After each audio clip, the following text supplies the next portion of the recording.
Hi everyone, let's have a look at another game of Xiangqi, Chinese chess. This game was played in 2010 at the Shunde Cup between two grandmasters. We have Shu Tianhong playing with the red pieces at the bottom, and Yu Hao playing with the black.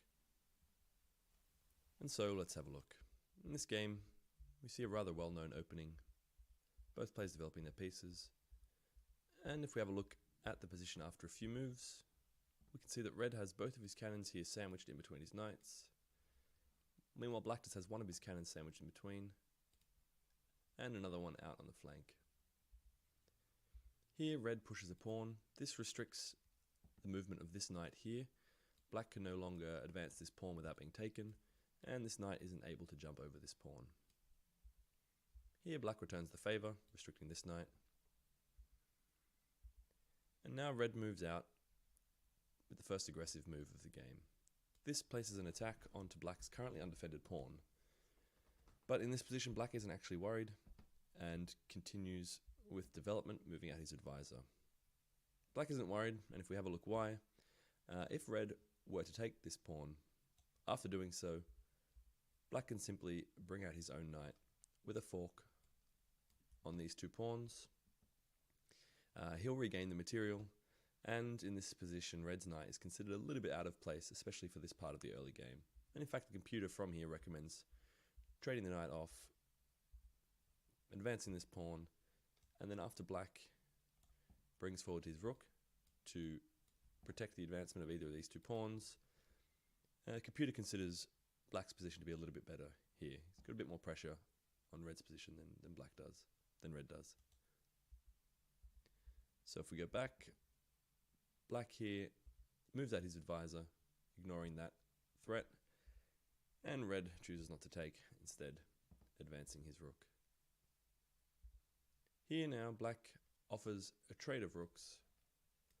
The rook is the most powerful piece in Chinese chess, and trading them off places more emphasis then on the minor pieces on the board, and in this situation, red accepts the trade. After the trade, red can take this pawn, but chooses instead to apply extra pressure. So now when he takes it, his piece will be defended. Here black advances his rook, bringing it into a much more aggressive position, cutting off the progress of this pawn. This knight can't actually take this rook, as it would need to jump over the pawn, which it can't do. And here red just takes the pawn. Black meanwhile centralizes an elephant, and red offers a trade of rooks this time. This rook is black's most dangerous piece, and so getting it off the board isn't such a bad idea. It does however come with the cost, leaving this pawn hanging, which this cannon will be able to take. So black accepts the trade, and then takes the pawn back from red. And red centralizes his elephant. Black currently has an attack here on this undefended pawn, but taking it would actually be a bad idea. And let's just have a look why. If black takes, red can retreat this knight here. This comes with a discovered attack onto this knight, as well as an attack on this pawn. And after black moves away, red can simply capture, and the computer favors red's position here. If, however, black tries to hold on to the pawn by blocking the knight's attack, this knight can no longer jump over to take the pawn. Red now has a crushing move, which forces black to lose a piece. Bringing the knight here, he now attacks this elephant, which is currently quite well defended, and attacks this undefended cannon here. However, black doesn't have time to move the cannon away. If, for example, black tries to retreat the cannon, red can simply take the elephant. It doesn't matter which way black recaptures, he's getting checkmated. Let's say he takes with the knight. Red can now make this move here, and this is checkmate. King can only move side to sides and backwards and forwards, so it can't move to this square, as that's also covered by the cannon. If we come back to this position here, after black retreats the cannon, red takes the elephant. If black takes with the elephant, red can do a similar little sequence. Bringing this cannon down here. This is check. Again, the king can't retreat. The only move is to block with the elephant. And again, this is checkmate. The king has no available squares. So red would be forced to give up either the elephant or the cannon. Black doesn't go for this line and instead develops his knight.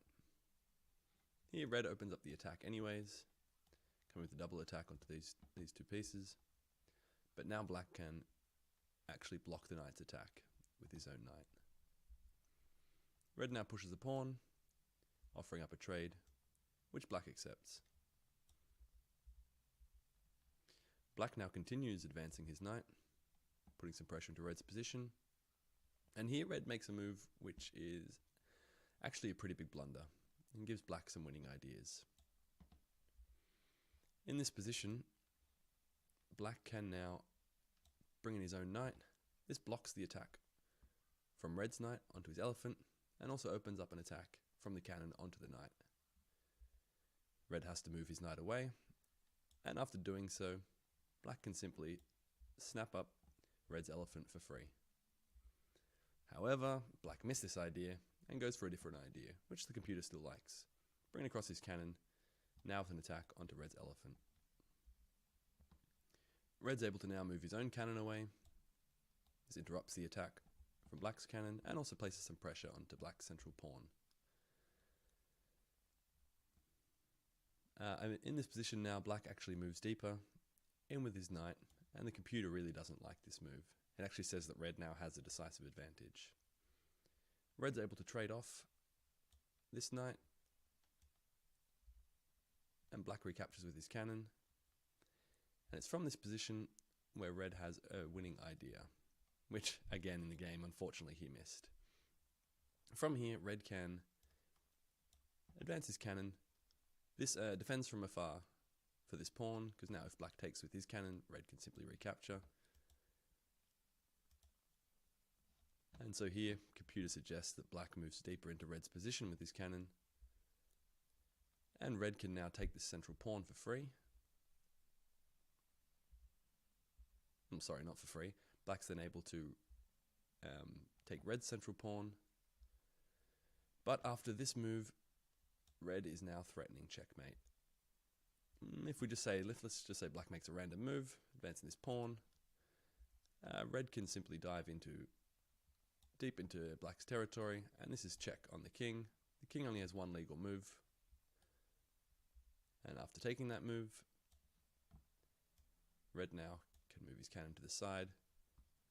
This is check, and this square's covered by the knight, so this is checkmate. So of course in this position here, black can't make a random move, and the only move to prevent things is to bring back his cannon, blocking that future check.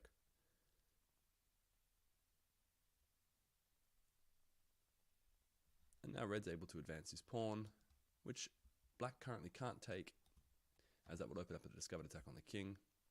So if he moves the king out of the way, threatening to take this pawn, red can just keep pushing it, and this pawn now is deep into black's territory and will begin putting a lot of pressure onto his pieces. However, in the game, red missed this idea and instead